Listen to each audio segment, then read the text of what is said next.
critical of Western civilization. Would you say that you are an Islamic or Muslim supremacist? Yes, of course.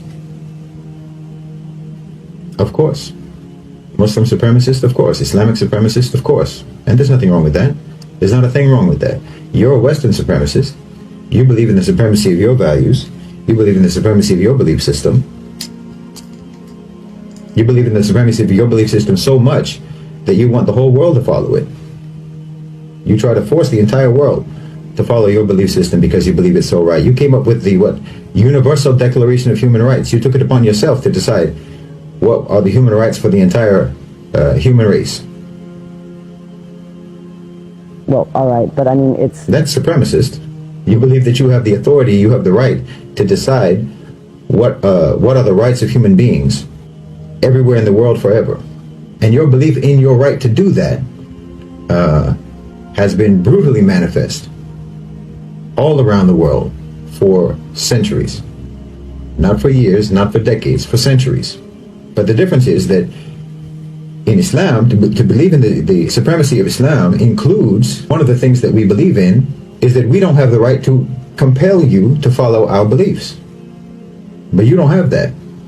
You absolutely believe that you have the right to compel others to follow your beliefs.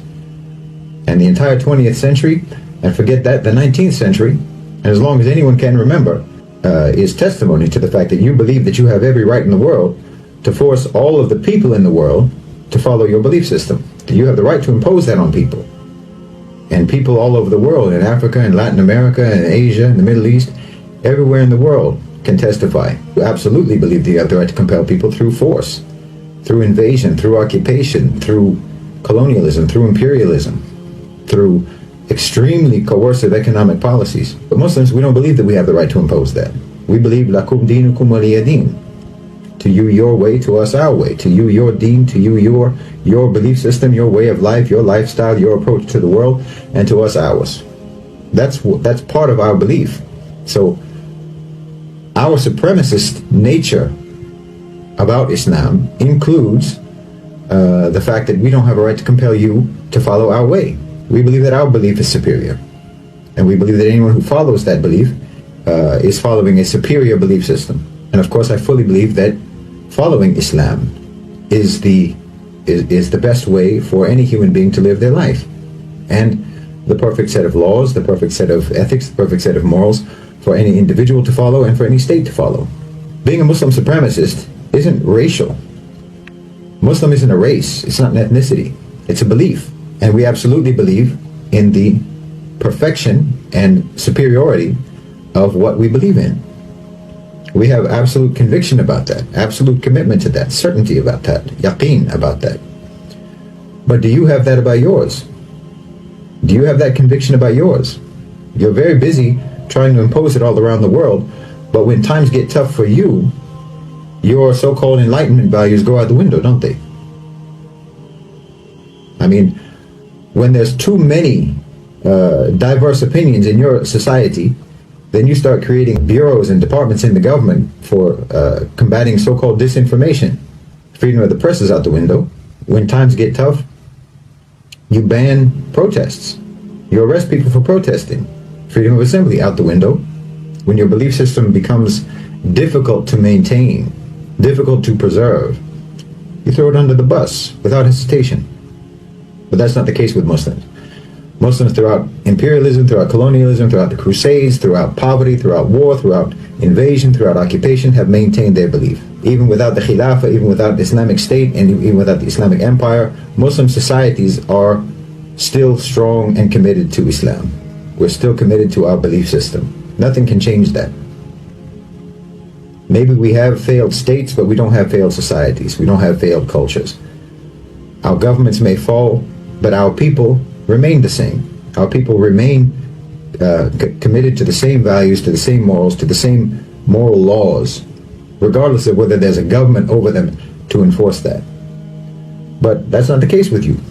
Even though you're trying to impose your value system all around the world, when things become difficult in your own societies, you abandon your principles, you abandon your values. They're insufficient for preserving the security and the stability and the tranquility of your societies. They're insufficient. They're inadequate for that. So that alone, along with many, many other things, that alone shows me the inferiority of your value system, the inferiority of your belief system, and the superiority of Islam.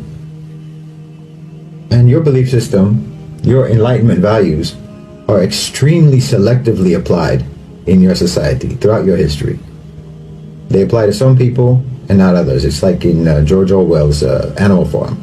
Some people are more equal than others in your society. Your value system is not evenly applied. I mean, there's obvious examples everyone knows about. But just look at democracy, for example. You want democracy all around the world, supposedly. You say that you want democracy all around the world, so-called. But you don't even apply democracy. Let's just, for the sake of argument, let's pretend that you have a democratic system in the United States, and it's an actually healthy, functioning democratic system, which is obviously not the case. But let's just, for the sake of argument, pretend that it is. You don't believe that democracy is important, for example, in the private sector. You don't believe that businesses, that companies, that corporations should be democratic. Your belief in the supremacy of democracy does not extend to the private sector. Corporations don't have to be democratic, do they? In fact, corporations are sacrosanct. It's sacrilegious to say that there should be any intervention in the private sector to make it actually accountable to the population, accountable to the public, accountable to the workers. And anyone who even talks about something like that, anyone who even suggests that companies and corporations should be democratic, will be persecuted. I mean, look at the struggle that organized labor had in the United States. Coal miners were literally bombed from the sky when they tried to organize and secure their rights and have some kind of democratic representation with the coal companies. When just now, when the railway workers were wanting to strike for better wages, for more humane working conditions, more rational and reasonable and fair workloads that would actually help to guarantee the safety of those trains, Joe Biden and the government prohibited them from striking. Where's the democracy? Because you don't mean the things that you say. You don't mean the values that you espouse. You don't mean it. If you meant it, then you would apply it across the board. You would apply it to everybody in all institutions and all dimensions of your society. It would be applied everywhere, but it's not. Democracy doesn't belong in the workplace. Democracy doesn't belong in the company, in the business, in the corporation. And no one's even supposed to suggest that it should. That's an inferior belief system. It's inadequate.